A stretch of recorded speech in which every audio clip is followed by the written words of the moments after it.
For 8 years, Marcus Kane had perfected the art of disappearing. Not from the world entirely, but from any part of it that might demand he feel something real. But when a limping German shepherd appeared outside his trailer on a bitter February morning, bleeding and half-starved, something shifted. The dog's amber eyes held a familiar weight, the kind that came from seeing too much and surviving what others couldn't. Marcus didn't know it yet, but this wounded stranger would lead him to a place he'd sworn never to return to, and force him to confront the one truth he'd been running from since Kandahar. Before we jump back in, tell us where you're tuning in from, and if this story touches you, make sure you're subscribed, because tomorrow, I've saved something extra special for you. The alarm clock's shrill cry cut through the pre-dawn darkness at precisely 0500 hours, just as it had every morning for the past 8 years. Marcus Kane's eyes snapped open with the mechanical precision of a man whose body had been programmed by the Marine Corps to function on command. No grogginess, no gradual awakening, just the immediate transition from unconsciousness to full alertness that had once kept him alive in the mountains of Afghanistan. He rolled off the narrow cot that served as his bed, his bare feet hitting the cold linoleum floor of the single-wide trailer he called home. The space was sparse to the point of being monastic. A kitchenette with a 2-burner stove, a small refrigerator that hummed constantly, and a card table that served as both desk and dining area. The walls were bare aluminum, unmarked by photographs or decorations. It was a place designed for existing, not living. Marcus stood 6 feet tall with the lean, hard build of a man who had spent years carrying heavy packs across hostile terrain. His dark hair was cropped close in a regulation cut he'd maintained long after leaving the service, and his face bore the kind of weathered lines that came from squinting into desert sun and mountain wind. His left shoulder carried a constellation of scars from shrapnel, barely visible now but aching every morning like a barometric pressure gauge for the storm inside his chest. He moved through his morning routine with the same methodical precision that governed every aspect of his existence. 50 push-ups, 50 sit-ups, a cold shower that lasted exactly 3 minutes. Black coffee made strong enough to wake the dead, consumed standing at the small window that looked out over the pine forests of rural Oregon. Breakfast was 2 pieces of toast, no butter, eaten while reviewing the weather forecast on an ancient laptop computer. The trailer sat on 5 acres of dense woodland, 20 miles from the nearest town of Cedar Falls, population 1,200. Marcus had chosen the location specifically for its isolation. No neighbors close enough to wave at, no mailbox visible from the road, no reason for anyone to venture up the gravel drive that wound through the trees like a defensive perimeter. The nearest structure was an old hunting cabin, abandoned for decades and slowly being reclaimed by the forest. His disability pension from the Veterans Administration provided enough to cover the modest rent on the property and his simple needs. He worked occasional odd jobs for cash, splitting firewood, clearing brush, fixing things that didn't require him to interact with people for more than the time it took to receive instructions and collect payment.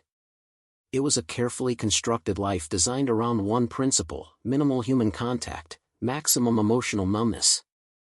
The events that had driven him to this self-imposed exile were locked away in a part of his mind he refused to visit. Kandahar Province, 2015. A patrol that went wrong. Good men who didn't come home. A split-second decision that haunted every moment of his waking life. The official after-action report called it heroic. Marcus called it something else entirely, something that made sleep come only with the help of whiskey and made human connection feel like a luxury he didn't deserve. This particular February morning began like all the others, with the ritual of checking the perimeter. Marcus pulled on his worn field jacket and stepped outside into the bitter mountain air. Frost coated everything in a crystalline shell that crunched under his boots as he walked the invisible boundary lines of his property. It was a habit born of military training and maintained by paranoia, not of external threats, but of the possibility that someone might breach the walls he'd so carefully constructed around his isolated existence. The morning sun filtered through the tall pines, casting long shadows across the snow-dusted ground. The only sounds were the whisper of wind through the branches and the distant crack of a tree settling in the cold. It was the kind of perfect silence that Marcus had once found in the mountains of Afghanistan, before the sounds of war had poisoned even tranquility. He was halfway through his circuit when he saw the tracks. They were paw prints, large and deep, pressed into a patch of soft earth near the old well house. But these weren't the neat, purposeful tracks of a wild animal. They wandered, stumbled, doubled back on themselves. One print showed the telltale drag mark of a limping gait. Something was injured, and judging by the size of the prints, it was substantial. Marcus knelt beside the clearest track, his trained eyes reading the story written in mud and frost. The animal had been here recently, probably within the last few hours. It had paused at the well house, likely seeking water or shelter. The erratic pattern suggested disorientation, pain, or both. He followed the trail as it wove through the trees, each print telling the same story of struggle and determination. The tracks led in a rough circle around his property, as if the animal had been reconnoitering, trying to determine if this was a safe place to rest. The thought struck Marcus as oddly familiar. It was exactly what he would have done in hostile territory. The trail ended at his front door. Marcus stood at the base of the 3 wooden steps that led to his trailer, staring at the last clear print in the packed earth. Whatever had made these tracks had approached his home, had stood at his threshold, and had somehow vanished. He looked around, scanning the tree line for any sign of movement, but saw nothing except the endless ranks of pine and fir stretching into the distance. He was about to dismiss it as just another of the forest's minor mysteries when a sound made him freeze. It was soft, barely audible over the whisper of wind through the trees. A whimper. Pained, exhausted, and utterly defeated. The sound came from underneath his trailer. Marcus dropped to his hands and knees, ignoring the bite of frost against his palms, and peered into the dark space beneath his home. At first he saw nothing but shadows in the forest of concrete blocks that supported the structure. Then his eyes adjusted, and he found himself looking at a pair of amber eyes that reflected what little light filtered into the crawl space. The dog, for that's clearly what it was, lay pressed against the far foundation wall, as far from the opening as it could get while still remaining hidden. Even in the dim light, Marcus could see that it was large, German shepherd by the look of it, with the distinctive pointed ears and noble bearing of the breed. But this animal was a far cry from the proud, confident dogs he'd worked with in the military. This one was broken. Its left hind leg was held at an unnatural angle, clearly injured. Dark stains that could only be dried blood matted the fur along its flank. The dog's breathing was shallow and rapid, and Marcus could see the prominent outline of ribs beneath its coat. This wasn't just an injured animal, it was a creature on the edge of survival. The two regarded each other in silence, predator and potential threat sizing each other up across the span of a few feet in an ocean of mutual weariness. Marcus had seen that look before, in the eyes of wounded soldiers who had learned the hard way that safety was an illusion and trust was a luxury that could get you killed. "Easy there," Marcus said softly, his voice rusty from disuse. "I'm not going to hurt you." The dog's ears flicked forward at the sound of his voice, but it made no move to come closer. If anything, it seemed to press itself even further against the foundation wall, as if trying to become one with the concrete and shadows. Marcus understood. He'd felt the same way for the past 8 years, the desperate need to find a dark corner where the world couldn't reach him, where the weight of memory and guilt couldn't find him. The difference was that this dog's wounds were visible. He backed away from the opening, giving the animal space. Whatever had happened to bring this creature to his doorstep, it had clearly been through hell. The smart thing would be to call animal control, let them deal with it. Marcus had enough problems without taking on the care of a wounded stray. But as he stood up and brushed the dirt from his knees, he found himself thinking about those amber eyes. There had been intelligence there, and something else, a recognition, as if the dog had seen something in him that resonated with its own experience. It was a look he knew well, because he saw it every morning in his bathroom mirror. Marcus went back inside the trailer and tried to resume his normal routine. He had work to do, a neighbor's fence that needed repair, a job that would keep him busy for most of the day and put some much-needed cash in his pocket. The injured dog was not his problem. He had learned long ago that the best way to survive was to keep moving, keep working, and never let himself get attached to anything that could be taken away. But concentration proved elusive. Every few minutes, he found himself glancing toward the window, wondering if the dog was still there, if it was in pain, if it would survive another night in the February cold. Preparing and narrating this story took us a lot of time, so if you are enjoying it, subscribe to our channel, it means a lot to us. Now back to the story. He told himself it didn't matter. Strays came and went in the mountains. Nature had a way of sorting these things out without human intervention. By noon, his resolve had cracked enough for him to step outside and check under the trailer again. The dog was still there, but it had moved closer to the opening. When Marcus appeared, it lifted its head with what seemed like tremendous effort, fixing him with those intelligent amber eyes. "Still here, huh?" Marcus found himself saying. "You picked a hell of a place to stop running." The dog's tail gave the faintest twitch at the sound of his voice. It wasn't much, but it was the first positive response Marcus had received from another living creature in longer than he could remember. He went back inside and opened his refrigerator, staring at its meager contents. A few cans of beer, some lunch meat that was probably past its expiration date, and the remains of a frozen dinner from the night before. Not exactly a feast, but the lunch meat might help.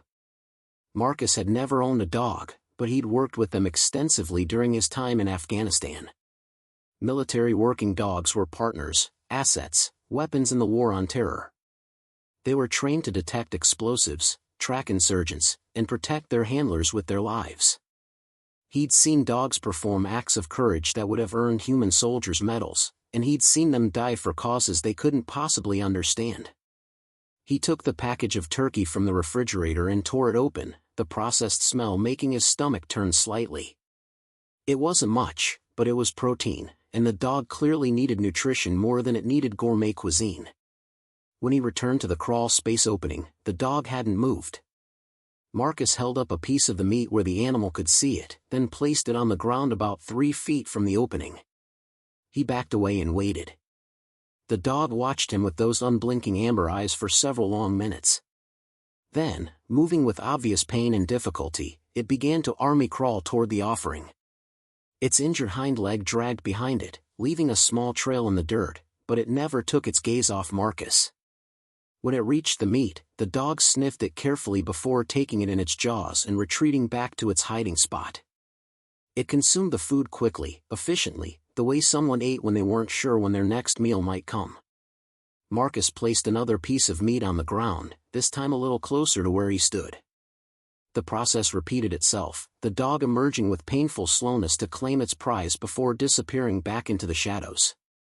Each time, it moved a little more easily, as if the food was giving it strength, or perhaps as if his presence was becoming less threatening. On the 4th offering, the dog emerged completely from under the trailer. In the full light of day, the extent of its injuries became clear. The German Shepherd was a male, probably 4 or 5 years old, with the classic black and tan coloring of his breed. But his left hind leg was definitely broken, held at an angle that made Marcus wince in sympathy. Dark stains covered his flank where something, claws, teeth, or worse, had torn through fur and flesh. His ribs showed prominently beneath his coat, and his eyes held the hollow look of an animal that had been surviving on adrenaline and instinct for far too long. But despite his injuries, there was something unmistakably military about his bearing. The way he moved, even injured, suggested training and discipline. His ears were constantly moving, scanning for threats, and his posture remained alert despite his obvious exhaustion. This wasn't just any stray dog, this was a working dog, or had been. Marcus found himself studying the animal with professional interest. German Shepherds were one of the most common breeds used by military and law enforcement. Their intelligence, loyalty, and protective instincts made them ideal partners for dangerous work. But they were also bred to bond deeply with their handlers, which made them emotionally vulnerable when that bond was broken. The dog finished the meat and looked up at Marcus expectantly, not begging but simply waiting to see what would happen next. There was dignity in that gaze, a pride that hadn't been broken despite whatever trauma had brought him here. "You're a long way from home, aren't you, boy?" Marcus said quietly. The dog's ears perked up at the sound of his voice, and Marcus could have sworn he saw recognition flicker in those amber eyes. Not recognition of him specifically, but of the tone, the cadence of someone who understood military protocol and respected the chain of command. Marcus made a decision that surprised him with its spontaneity. "Come on," he said, turning toward the trailer. "Let's get you looked at properly." The dog hesitated for a moment, then began to follow, limping heavily but keeping pace. Marcus held the trailer door open and waited. The animal paused at the threshold, clearly torn between its need for shelter and its instinct for caution. "It's okay," Marcus said. "You're safe here." The words felt strange coming from his mouth. When was the last time he'd offered safety to anyone? When was the last time he'd felt safe himself? But something about this wounded creature called to a part of him he thought was dead, the part that had once taken pride in protecting others. The dog stepped inside. Marcus's trailer felt even smaller with a large German shepherd in it, but the animal seemed to understand the concept of limited space. He positioned himself near the door, where he could watch both Marcus and the exit, and slowly lowered himself to the floor with a soft whine of pain. Up close, the dog's injuries looked even worse. The gash along his flank was deep and angry, probably infected. His broken leg was swollen and hot to the touch. He needed medical attention, and he needed it soon. Marcus had basic first aid training from the Marines, but veterinary medicine was outside his wheelhouse. There was a vet in Cedar Falls, Dr. Patricia Hendricks, who had a reputation for taking care of strays and wildlife. She was also known for asking fewer questions than most people, which made her appeal to someone like Marcus who valued privacy above almost everything else. But taking the dog to a vet meant leaving his property, meant interacting with people, meant exposing himself to the kind of human contact he'd been avoiding for 8 years. It meant risking the carefully constructed walls around his emotions. Marcus looked down at the injured animal, who was watching him with those intelligent eyes, and felt something crack inside his chest. It was a tiny fissure in the armor he'd built around his heart, barely noticeable but undeniably real. "All right," he said, more to himself than to the dog. "Let's go for a ride." The drive to Cedar Falls took 30 minutes on winding mountain roads, and every minute of it was torture for Marcus. Not because of the driving, he was comfortable behind the wheel of his battered pickup truck, but because of the passenger. The dog lay on the bench seat beside him, wrapped in an old blanket Marcus had found in the back of his closet. Despite his injuries, the animal remained alert, his head up, scanning the passing landscape with professional interest. It was the behavior of a working dog, trained to assess and respond to changing environments. Marcus found himself stealing glances at his passenger, noting the way the dog's breathing had become more labored, the way his eyes occasionally unfocused with pain. Whatever had happened to this animal, it had been recent and traumatic. The wounds were fresh, the fear was real, and the clock was ticking. As they descended from the mountains toward the valley where Cedar Falls nestled among the foothills, Marcus felt his own anxiety rising. It had been months since he'd been to town, months since he'd had to navigate the minefield of human interaction. The thought of walking into the veterinary clinic, of explaining how he'd found the dog, of answering questions and making small talk, made his palms sweat and his heart race. But every time he considered turning around, he looked at the injured animal beside him and found that he couldn't. There was something about the dog's stoic endurance, his quiet dignity in the face of pain, that reminded Marcus of soldiers he'd known. Good soldiers who had deserved better than the hand fate had dealt them.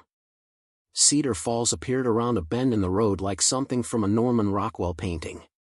Main Street was lined with brick buildings that housed a general store, a diner, a hardware shop, and the other businesses that kept a small mountain town functioning.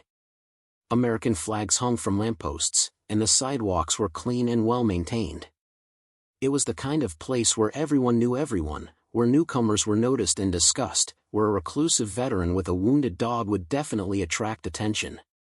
The veterinary clinic sat on the outskirts of town, a converted house with a hand-painted sign that read Hendricks Veterinary Services in cheerful blue letters. Marcus parked in the gravel lot and sat for a moment, gathering his courage. The dog lifted his head and looked at him, those amber eyes seeming to ask what they were waiting for. There was trust in that gaze, a faith that Marcus would do right by him. It was a level of confidence that Marcus wasn't sure he deserved, but it was enough to get him moving. "Come on, buddy," he said, carefully lifting the dog from the truck. "Let's get you fixed up." The animal was heavier than he'd expected, probably close to 90 pounds, and Marcus could feel the heat of fever radiating from his body. Time was running out. The clinic's waiting room was small and warm, decorated with photos of happy pets and their families. The receptionist, a young woman with kind eyes and a gentle smile, looked up from her computer as Marcus entered carrying the injured dog. "Oh my," she said, immediately rising from her chair. "Dr. Hendricks. Emergency." Within seconds, a woman in her 50s appeared from the back of the clinic. Dr. Patricia Hendricks was compact and efficient, with graying hair pulled back in a practical ponytail and the kind of competent manner that inspired immediate confidence. She took one look at the dog in Marcus's arms and pointed toward an examination room. "This way," she said. "How long has he been like this?" "I found him this morning," Marcus replied, following her into the room and carefully placing the dog on the examination table. "Under my trailer. He's been there since sometime last night, maybe longer." Dr. Hendricks was already examining the animal, her hands moving with practiced efficiency over his body, assessing the extent of his injuries. The dog submitted to her touch with the patience of an animal who understood that humans sometimes had to cause pain in order to heal it. "This is a clean break in the femur," she said, probing gently at the injured leg. "And these lacerations on his flank are deep. What did you say your name was?" "Marcus Kane." "Well, Mr. Kane, this dog has been through hell. But he's strong, and he's a fighter. The question is, what do you want me to do for him?" It was a loaded question, Marcus realized. Treatment would be expensive, and there was no guarantee of success. A practical person might choose euthanasia, putting the animal out of its misery and avoiding the cost and uncertainty of extensive medical care. It would be the logical choice.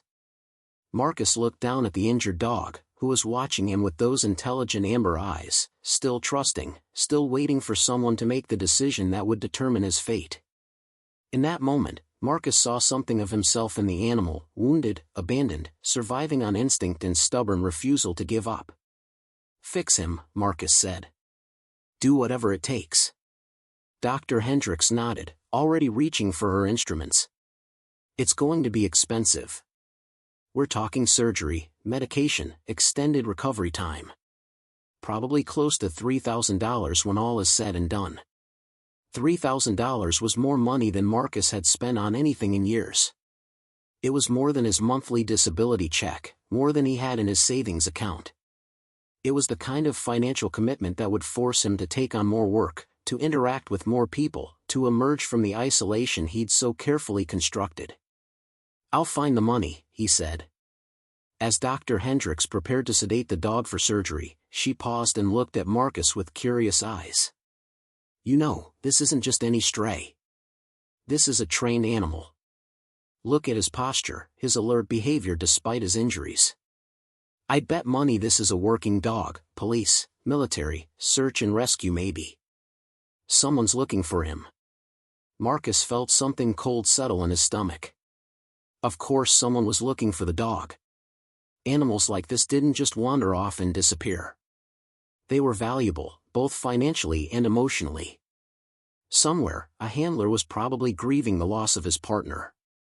"What are you saying?" he asked. "I'm saying you might want to check with local law enforcement, maybe post something online. This dog belongs to someone." The words hit Marcus like a physical blow. He'd spent exactly 4 hours with this animal, and already the thought of giving him up felt like losing something precious. It was a reaction that surprised him with its intensity. But Dr. Hendricks was right. The ethical thing to do was to try to find the dog's owner. Marcus nodded reluctantly. "I'll make some calls," he said. "Good. Now, if you want to wait, the surgery will take a couple of hours. Or you can come back tomorrow morning, he'll be staying overnight regardless." Marcus looked at the dog one more time. The animal's eyes were already growing heavy from the sedative, but he seemed to be trying to stay alert, to keep watch until the last possible moment. "I'll wait," Marcus said. The surgery took 3 hours. Marcus spent the time in the clinic's waiting room, drinking bad coffee and trying to ignore the curious glances from other pet owners who came and went. He wasn't used to being around people, and the constant low-level anxiety of social interaction left him drained and edgy. When Dr. Hendricks finally emerged from the surgical suite, she looked tired but satisfied. "He did great," she said. "The break was clean, and I was able to set it with a plate and screws. The lacerations were infected, but we cleaned them out and started him on antibiotics. He's going to need 6 to 8 weeks of recovery, but he should make a full recovery." Marcus felt a relief so profound it was almost physical. "Can I see him?" "He's still coming out of the anesthesia, but yes." The dog lay on a padded table in the recovery room, his injured leg encased in a bright blue cast that seemed almost cheerful against his dark fur. He was conscious but groggy, his amber eyes unfocused but searching. When he saw Marcus, his tail gave the faintest wag.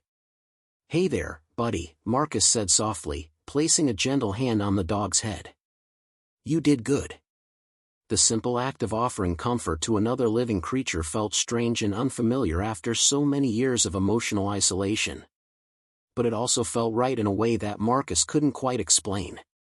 Dr. Hendricks handed him a bottle of pills and a sheet of care instructions. "Antibiotics twice a day, pain medication as needed. Keep him quiet, no running, no jumping.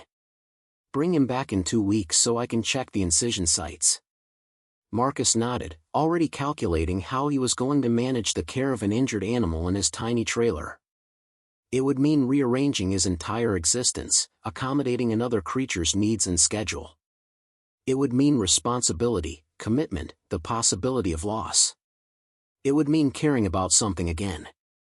As they prepared to leave, Dr. Hendricks placed a hand on Marcus's arm. "You did a good thing today," she said.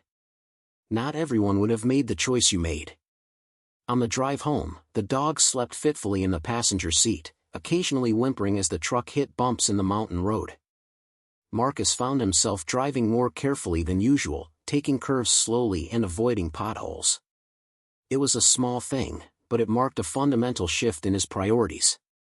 For the first time in 8 years, someone else's welfare was influencing his decisions. Back at the trailer, Marcus faced the challenge of making his sparse living space suitable for an injured animal. The dog couldn't manage the stairs to the front door, so Marcus improvised a ramp from a sheet of plywood. Inside, he cleared a space near the wood stove and laid out every blanket and towel he owned to create a comfortable bed. The dog accepted these accommodations with the stoic grace of a soldier adapting to field conditions. He settled onto the makeshift bed with a soft sigh, his amber eyes tracking Marcus's movements around the small space. As the evening shadows lengthened, Marcus found himself in the unfamiliar position of having company. He prepared his usual Spartan dinner, canned soup heated on the stove, but found himself opening a second can and adding it to the pot. It seemed wrong to eat while his patient went hungry. The dog accepted the offering of warm broth with dignified gratitude, lapping slowly from the bowl Marcus placed beside his bed. It was a simple interaction, but it filled the trailer with something that had been absent for 8 years, the sense that Marcus's actions mattered to someone other than himself. That night, as Marcus lay on his narrow cot listening to the dog's steady breathing, he found himself thinking about Dr. Hendricks's words. Someone was looking for this animal. Someone was grieving his loss. The right thing to do was to make an effort to reunite them. But as he drifted towards sleep, Marcus found himself hoping that his search would come up empty. The next morning brought the first real test of their new arrangement. The dog needed to go outside, but the stairs and his injured leg made that impossible without assistance. Marcus found himself rigging a harness from rope and carefully lifting the animal down from the trailer, supporting his weight while he attended to his needs, then lifting him back inside. It was awkward and time-consuming, but the dog endured it all with patient dignity. There was something almost military about his acceptance of the situation, an understanding that sometimes circumstances required adaptation and that complaining wouldn't change anything. After breakfast, Marcus forced himself to follow through on his promise to Dr. Hendricks. He called the sheriff's department and spoke to a bored-sounding deputy who took down his information and promised to check for any reports of missing dogs. He called the local animal shelter, with the same result. Finally, he posted a basic description on the county's lost pet website, deliberately vague about the dog's exact location and condition. Each call felt like a betrayal of the trust he saw in those amber eyes, but Marcus told himself he was doing the right thing. The dog deserved to be reunited with his original family, no matter how much Marcus had come to value his presence. Days passed with no responses to his inquiries. The dog's condition improved steadily under Marcus's care, but their bond deepened in ways that surprised them both. The animal seemed to understand that Marcus was inexperienced as a caretaker, and he adapted his behavior accordingly, making himself as easy to care for as possible. Marcus, meanwhile, found himself talking to the dog as he went about his daily routine. At first it was just practical communication, easy now as he helped him outside, good boy when he took his medication without fuss. But gradually it became something more, a running commentary on his thoughts and activities that helped fill the silence that had been his only companion for so long. "You're probably wondering what the hell you've gotten yourself into," Marcus said one morning as he prepared the dog's breakfast. "Ending up with a broken-down Marine in the middle of nowhere. Not exactly the rescue you were hoping for, I bet." The dog watched him with those intelligent eyes, his head tilted slightly as if he were actually listening and processing the words. There was something almost human about his expressions, a depth of understanding that went beyond simple animal intelligence. As the first week passed, Marcus began to realize how much his life had changed. His rigid schedule had given way to something more flexible, organized around the dog's needs for medication, food, and companionship. He found himself looking forward to their quiet evenings by the wood stove, the dog sleeping peacefully while Marcus read or simply sat in comfortable silence.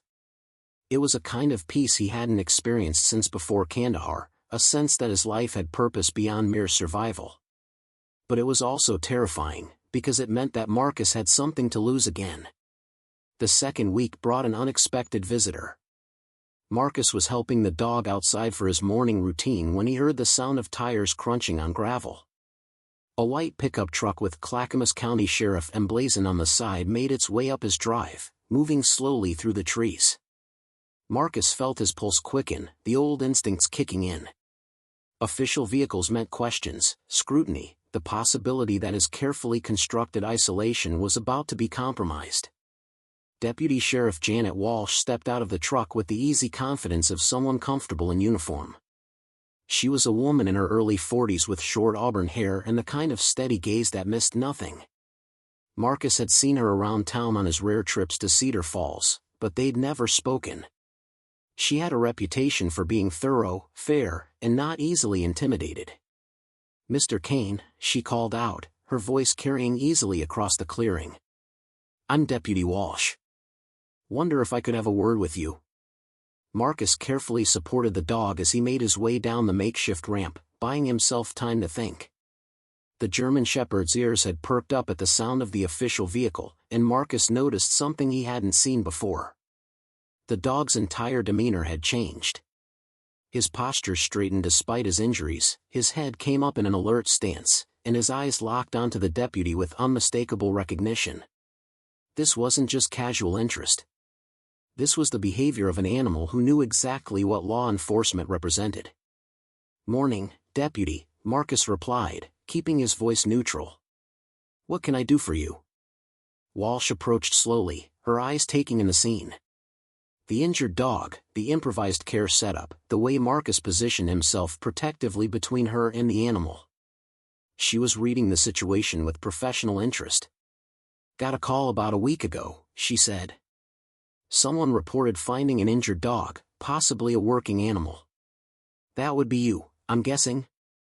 "That's right. Found him under my trailer, half dead from the cold and his injuries." Walsh nodded, pulling a small notebook from her shirt pocket. "Mind if I take a look at him?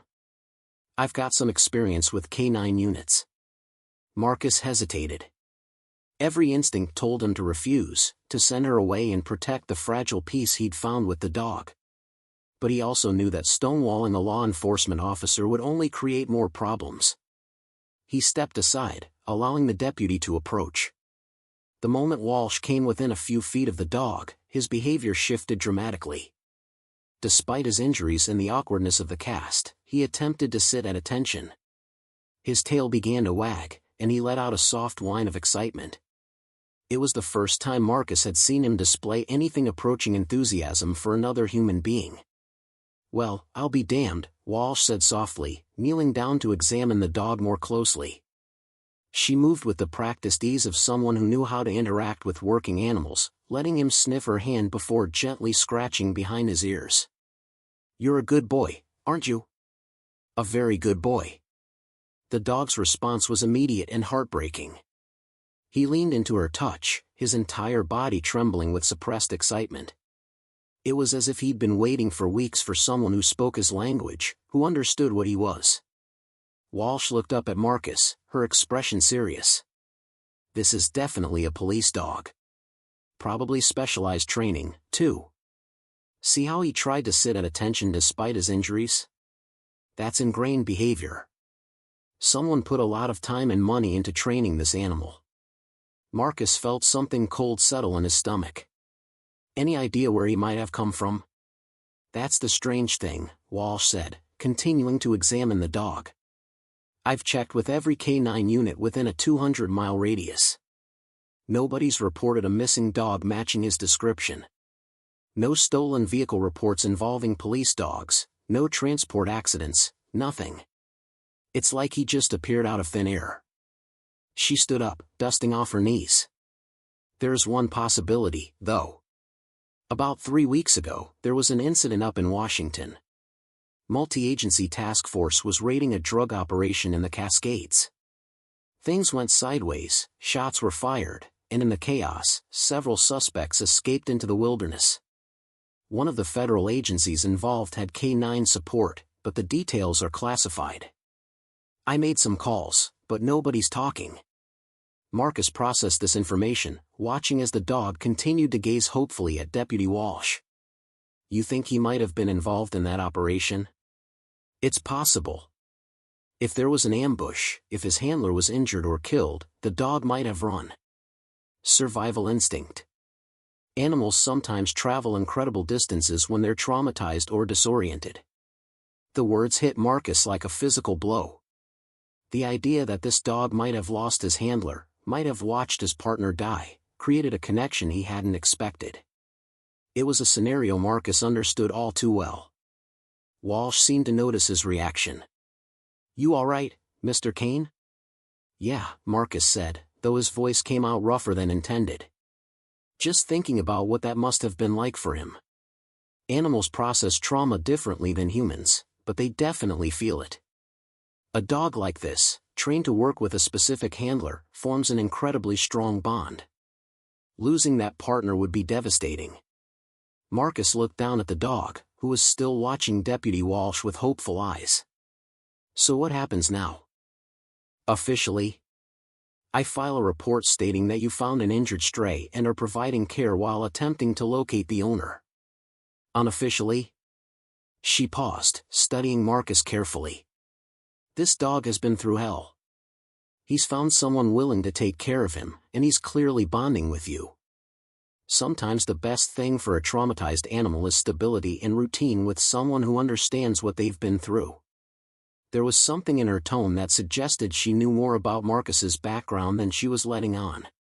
Small towns had long memories, and veterans with trauma histories weren't exactly uncommon in rural communities. "I'll keep making inquiries," Walsh continued, "but I wouldn't expect any quick answers. Federal agencies don't like admitting they've lost assets, especially if the circumstances were complicated." She handed Marcus a business card. "Call me if anything changes or if you need help with anything. And Mr. Kane? Thank you for doing right by him. Not everyone would have made that choice." After the deputy left, Marcus found himself sitting on his front steps with the dog beside him, both of them watching the dust settle from her departure. The conversation had confirmed what Marcus had already suspected but hadn't wanted to admit. This wasn't just any stray. This was a trained professional who had lost everything and somehow found his way to another damaged soul who understood loss. "So you're a cop, huh?" Marcus said quietly, scratching behind the dog's ears. "Or were. That explains a lot." The dog leaned against his leg, seeking contact and comfort. For the first time since finding him, Marcus allowed himself to really imagine what the animal might have experienced. The chaos of an operation gone wrong, the sound of gunfire, the smell of blood and cordite. Watching his handler fall, perhaps dying while trying to protect his human partner. Then days or weeks of wandering through hostile terrain, injured and alone, following some instinct that led him to a place where he might find safety. It was a story Marcus knew intimately, though his own version had played out in the mountains of Afghanistan rather than the forests of Washington. That afternoon, Marcus made a decision that surprised him. He drove back to town, leaving the dog resting comfortably in the trailer, and stopped at the hardware store. He spent nearly $200 on materials, lumber, hardware cloth, hinges, and roofing material. When the clerk asked what he was building, Marcus found himself saying "dog run" before he'd consciously decided to speak. The project took him 3 days to complete. He built an enclosed run adjacent to the trailer, large enough for the dog to move around comfortably but secure enough to keep him safe. He installed a shelter at one end and a gate system that would allow easy access. It was the most ambitious construction project he'd undertaken since moving to the property, and the first thing he'd built for someone else's benefit in 8 years. The dog watched the construction with obvious interest, his intelligent eyes tracking every movement. When Marcus finally opened the gate and invited him to explore the new space, the animal's response was subdued but clearly positive. He sniffed every corner, tested the boundaries, and finally settled in the sheltered area with a soft sigh of contentment. Home improvement project, Marcus explained to Dr. Hendricks when he brought the dog in for his 2-week checkup. Figured he needed some outdoor space while he recovers. The veterinarian examined the healing incisions and pronounced herself satisfied with the progress. The bone is mending well, and the infections have cleared up completely.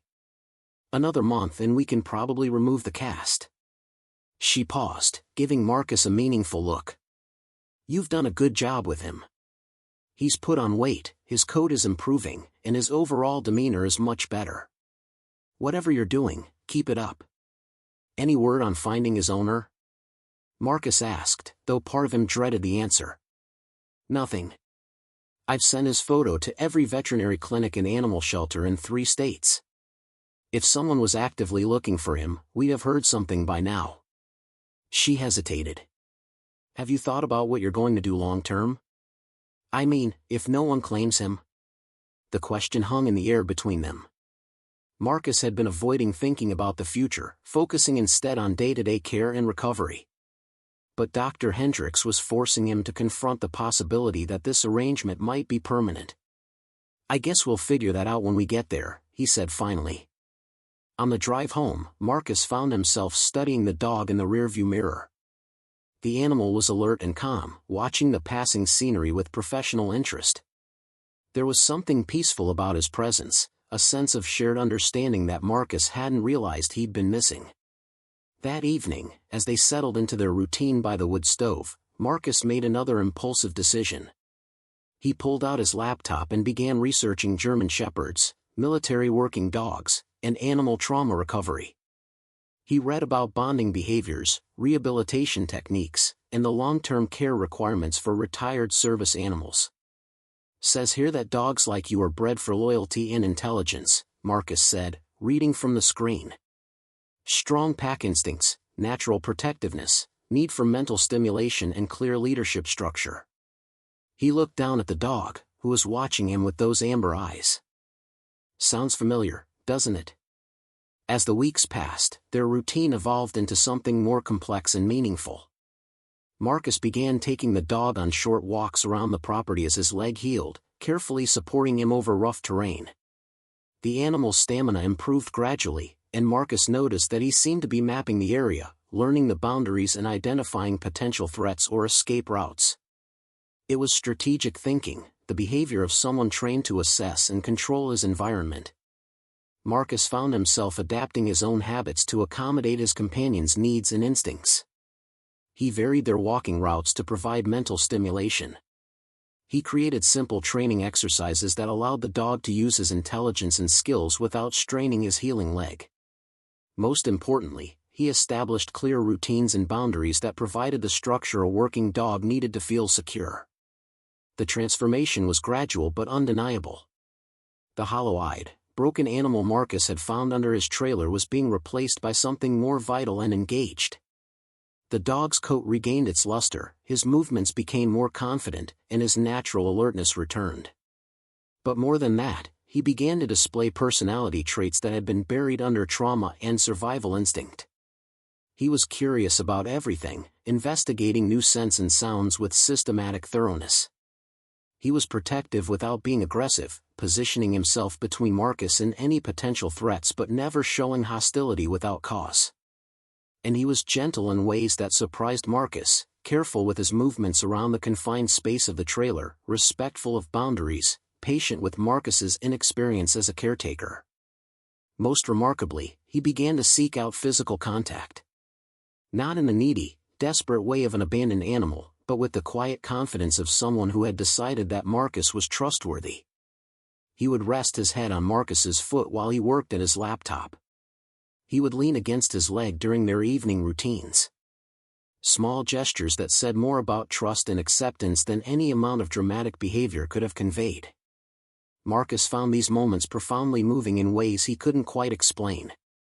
For 8 years, he had lived in a state of emotional numbness, protecting himself from the possibility of connection and loss. But this dog's quiet presence was wearing away at his defenses, one small interaction at a time. The breakthrough came during the 3rd week, when Marcus woke in the middle of the night to the sound of the dog whimpering in his sleep. The animal was clearly having a nightmare, his legs twitching as if he were running, soft sounds of distress escaping his throat. It was behavior Marcus recognized all too well, having spent years dealing with his own night terrors. Without thinking, Marcus got up from his cot and knelt beside the dog's bed. He placed a gentle hand on the animal's shoulder and spoke softly. "Easy, buddy. You're safe. It's just a dream." The dog's eyes opened immediately, that instant alertness of someone trained to wake up ready for action. For a moment, he seemed disoriented, caught between the nightmare and reality. Then he focused on Marcus's face, and something in his expression relaxed. "Bad dreams?" Marcus asked quietly. "Yeah, I know how that goes." The dog studied him for a long moment, those intelligent amber eyes seeming to see more than they should. Then he did something that took Marcus completely by surprise. He moved closer, resting his head against Marcus's chest, seeking comfort from another living being who understood what it meant to carry invisible wounds. Marcus found himself stroking the dog's head, offering the kind of comfort he hadn't given or received in 8 years. "We're a fine pair, aren't we?" he whispered. Couple of broken-down soldiers watching each other's backs. They stayed like that for several minutes, 2 damaged souls finding solace in shared understanding. When the dog finally settled back onto his bed, Marcus didn't return to his cot immediately. Instead, he sat beside the animal until his breathing evened out and sleep returned, standing guard against whatever demons might lurk in the darkness. It was the first time in 8 years that Marcus had put someone else's needs before his own emotional protection. The realization should have terrified him, but instead, it felt like waking up from a long and dreamless sleep. The next morning brought another surprise. Marcus was preparing breakfast when he heard an unfamiliar sound from outside. Not the random noises of the forest, but something more purposeful. A low growl that held both warning and question. Marcus looked out the window and saw a figure moving through the trees about 50 yards from the trailer. An older man in hunting clothes, carrying what looked like a rifle, picking his way carefully through the underbrush. The dog had positioned himself at the front door, his body tense but controlled, every line of his posture radiating professional alertness. Marcus grabbed his jacket and stepped outside, one hand resting on the dog's shoulder.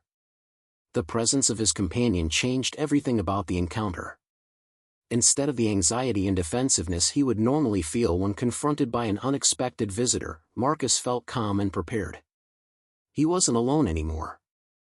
"Morning," he called out, his voice carrying easily across the clearing. "Can I help you?" The hunter looked up, apparently surprised to see anyone. He was a man in his 60s with the weathered look of someone who spent most of his time outdoors. "Sorry to bother you," he called back. "I'm tracking a wounded deer. Trail led me this way. Mind if I take a quick look around?" Marcus considered the request. His first instinct was to refuse, to protect his privacy and send the stranger away. But the dog beside him remained alert but calm, showing no signs of aggression or fear. If there was real danger, the animal would have reacted differently. "Sure," Marcus replied. "But be careful where you step. I've got some equipment scattered around."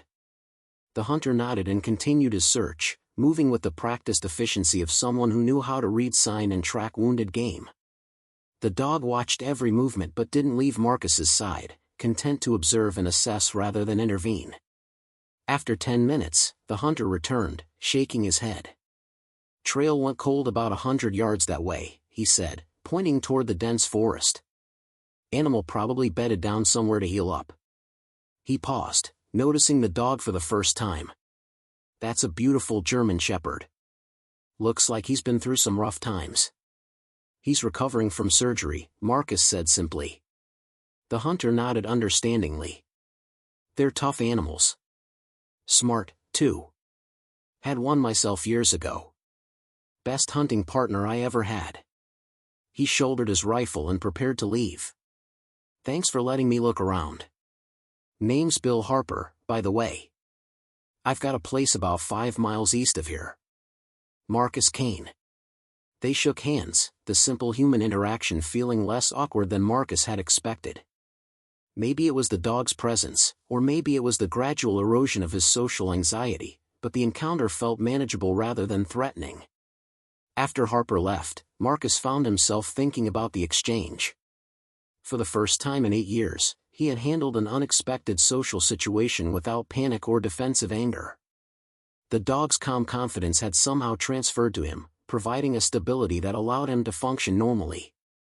"Good job, buddy," he said, scratching behind the dog's ears. "You make a hell of a partner." The words slipped out before Marcus could stop it. Partner. Not pet, not companion, but partner. The term carried weight, implying equality and mutual dependence. It was a relationship Marcus hadn't allowed himself since Afghanistan, and the realization that he was ready for it again was both exhilarating and terrifying. That afternoon, Marcus made a decision that would have been impossible just weeks earlier.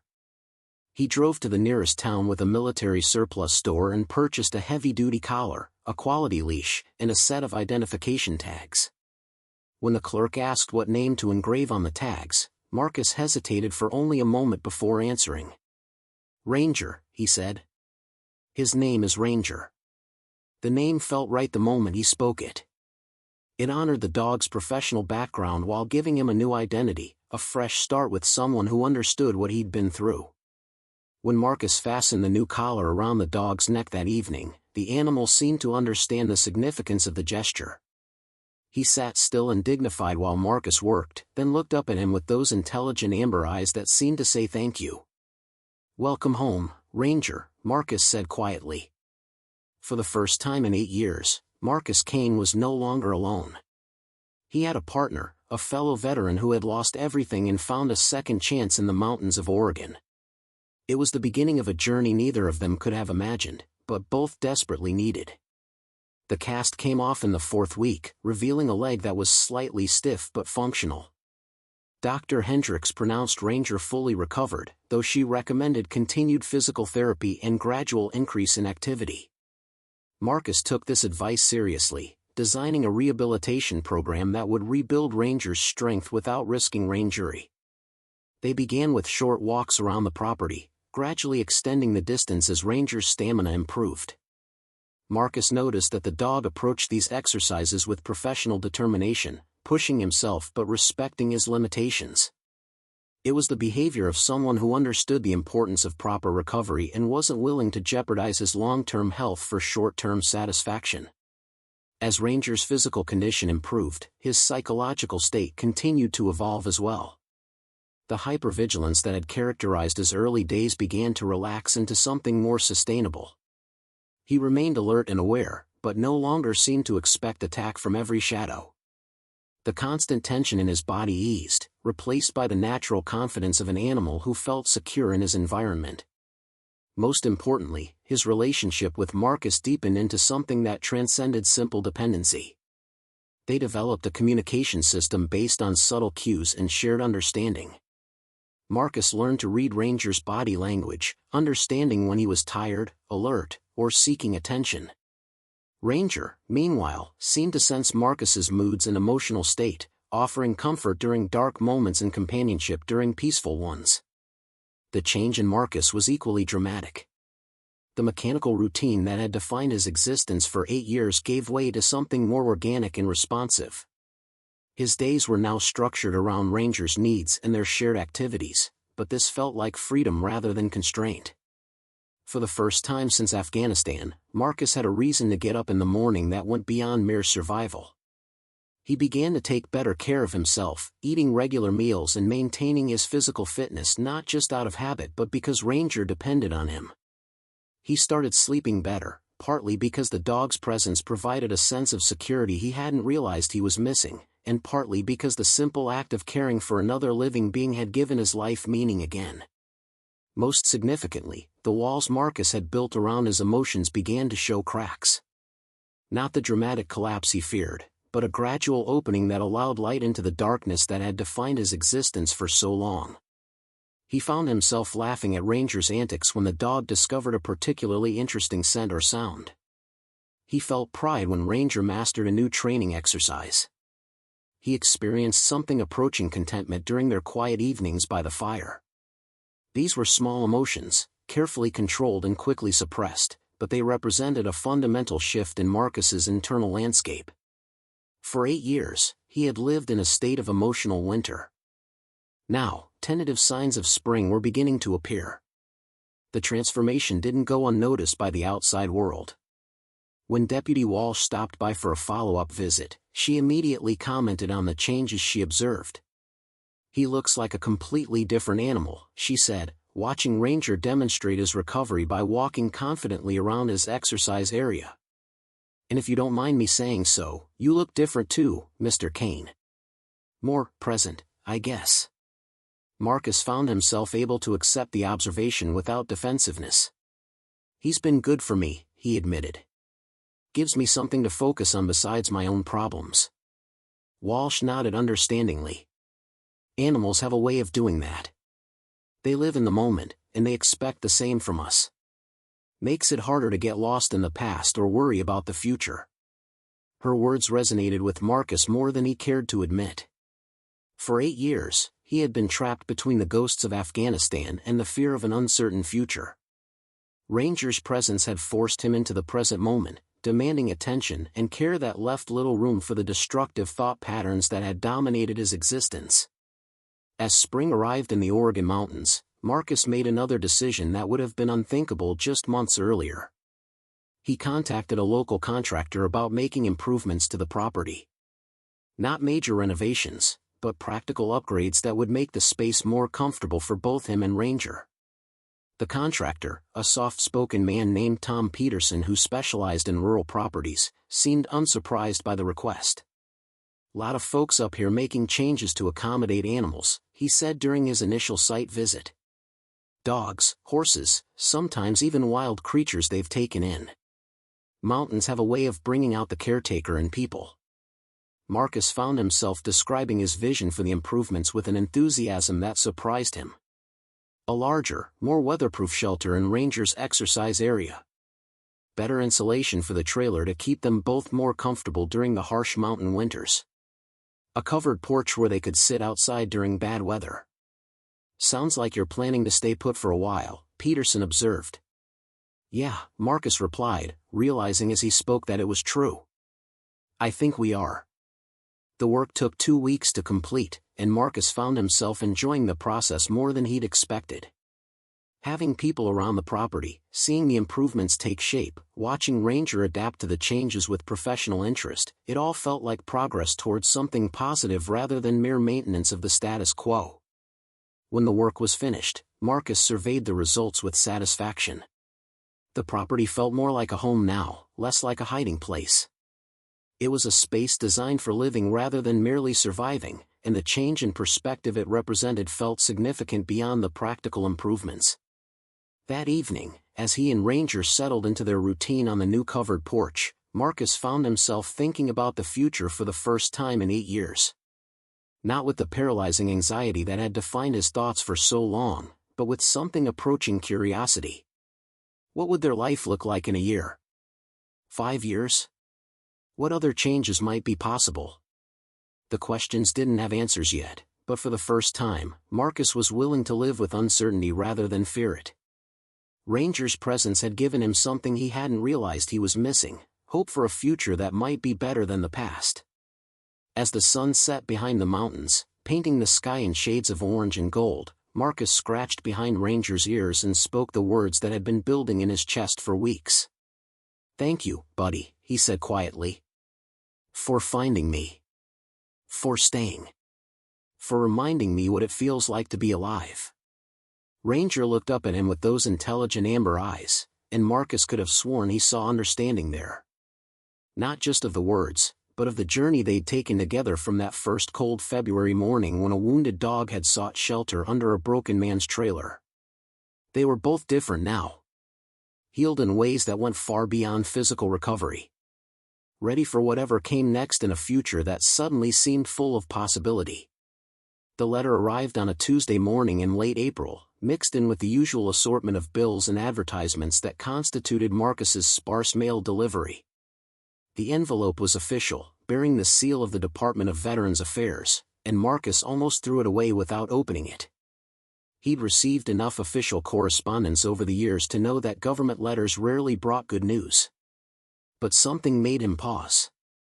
Maybe it was Ranger's presence beside him as he sorted through the mail, or maybe it was the gradual shift in his worldview that had made him less reflexively defensive about outside contact. Whatever the reason, he tore open the envelope and unfolded the single sheet of paper inside.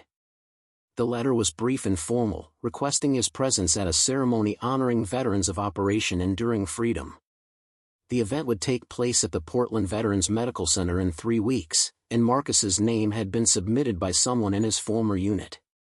The letter didn't specify who had nominated him or why, but it included a phone number for confirmation and mentioned that the ceremony would include a special recognition for military working dog teams.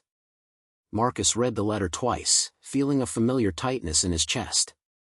The idea of attending a public ceremony, of being around hundreds of other veterans and their families, of having to shake hands and make small talk about his service, filled him with the kind of dread he hadn't experienced since his early days of isolation. His first instinct was to crumple up the letter and forget about it. But as he looked down at Ranger, who was watching him with those intelligent amber eyes, something gave him pause. The mention of military working dogs felt like more than coincidence. Maybe this was an opportunity to learn more about Ranger's background, to connect with people who might understand what both of them had been through. "What do you think, buddy?" Marcus asked, holding up the letter. "Feel like taking a road trip?" Ranger's ears perked up at the sound of his voice, and his tail gave a tentative wag. It wasn't exactly an endorsement, but it wasn't a refusal either. Marcus spent the next week agonizing over the decision. The rational part of his mind provided a dozen reasons to decline.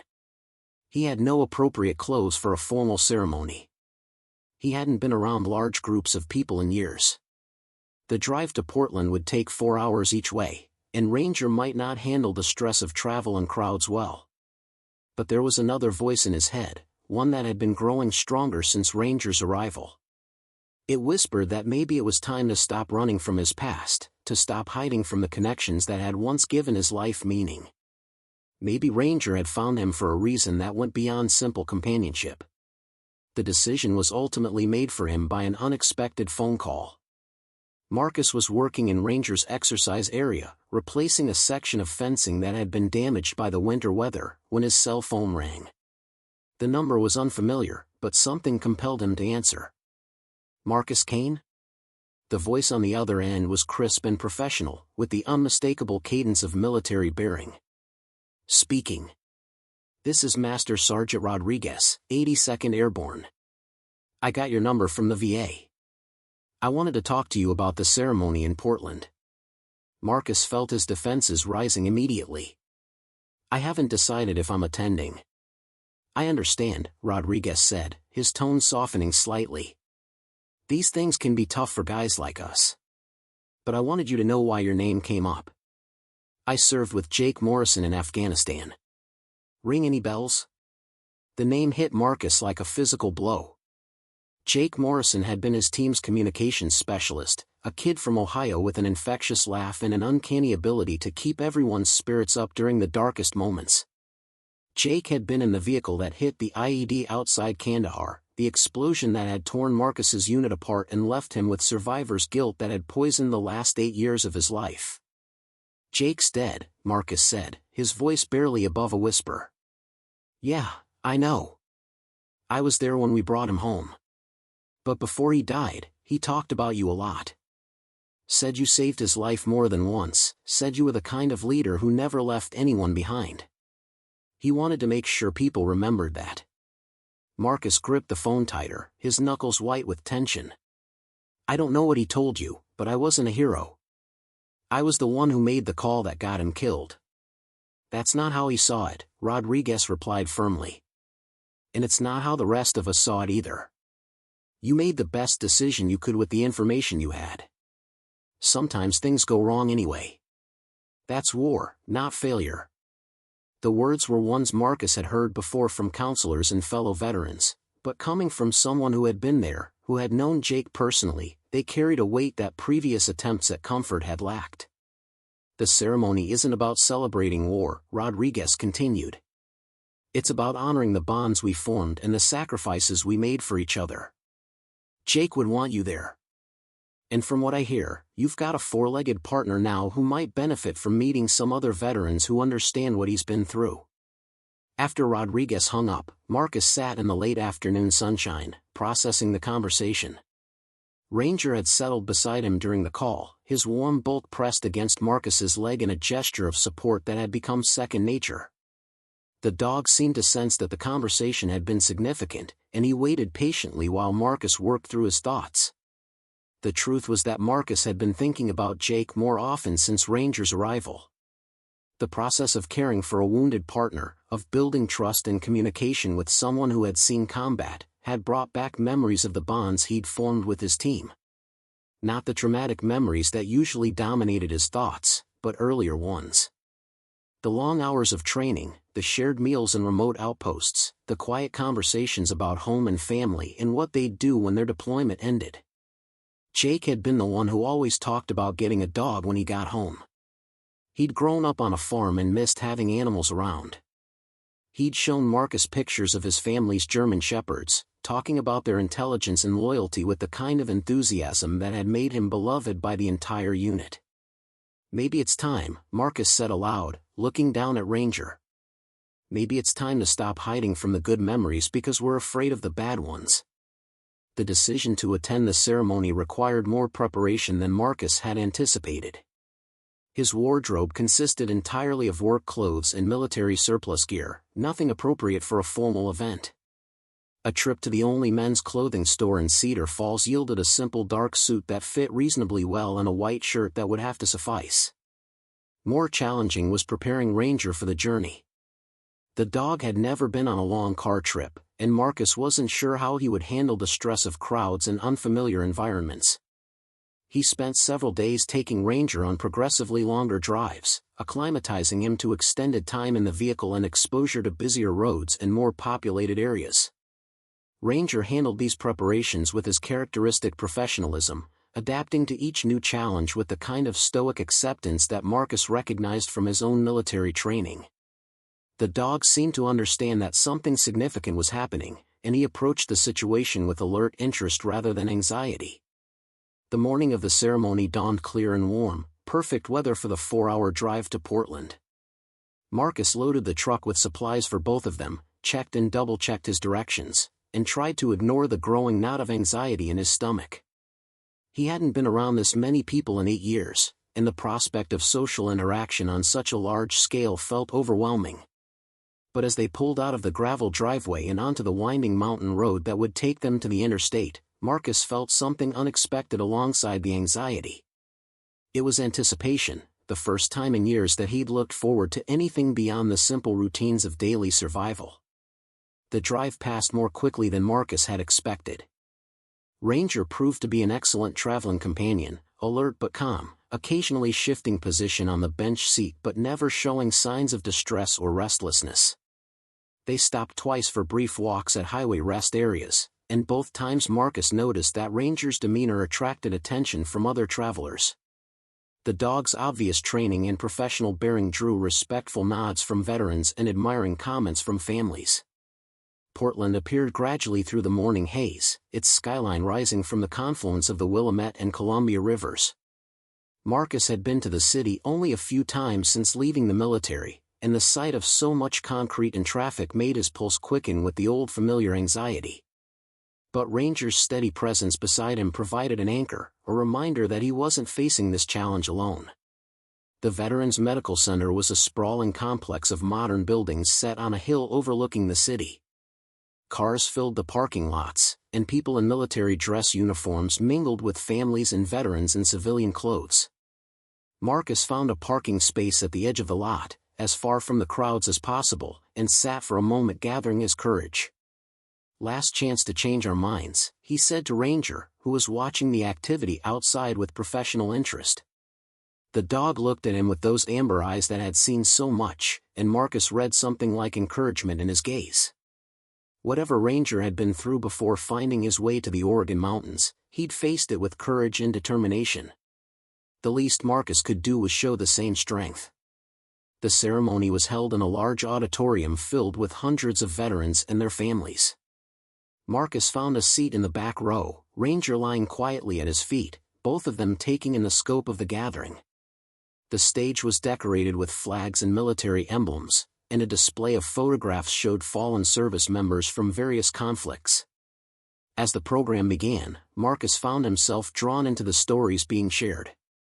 Veterans from Vietnam, Iraq, Afghanistan, and other conflicts spoke about their experiences, about the bonds they'd formed and the losses they'd endured. The speakers talked about coming home, about the challenges of readjusting to civilian life, about finding purpose and meaning after military service. But it was the presentation about military working dogs that affected Marcus most deeply. A retired Army handler named Saracen spoke about her partnership with a German Shepherd named Thor, describing the training process, the deployment experiences, and the special bond that formed between handlers and their canine partners. "These dogs don't choose to be warriors," Chen said, her voice carrying clearly through the auditorium. "They serve because we ask them to, and they give everything they have because that's what they're trained to do.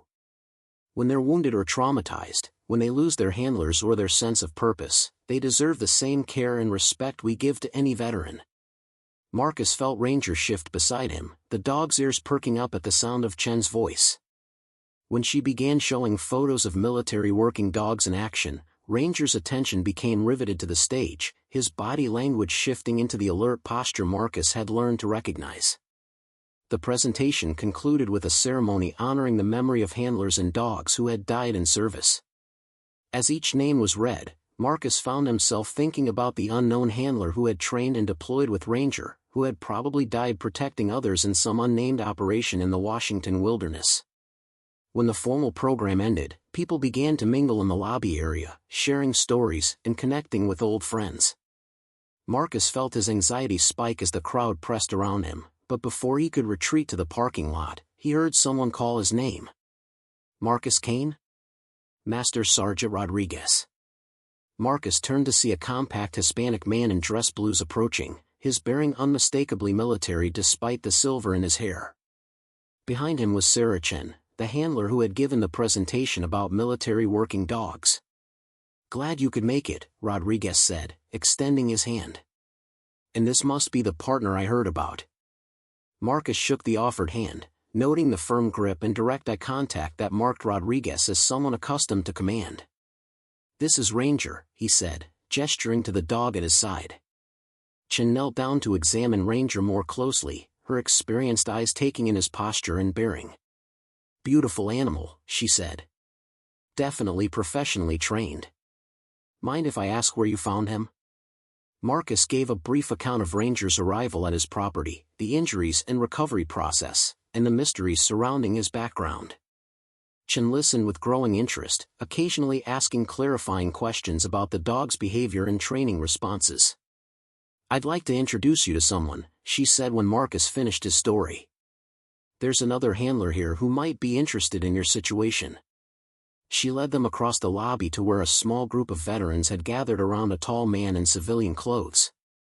The man was perhaps 40 years old, with the lean build and alert eyes that Marcus associated with special operations personnel.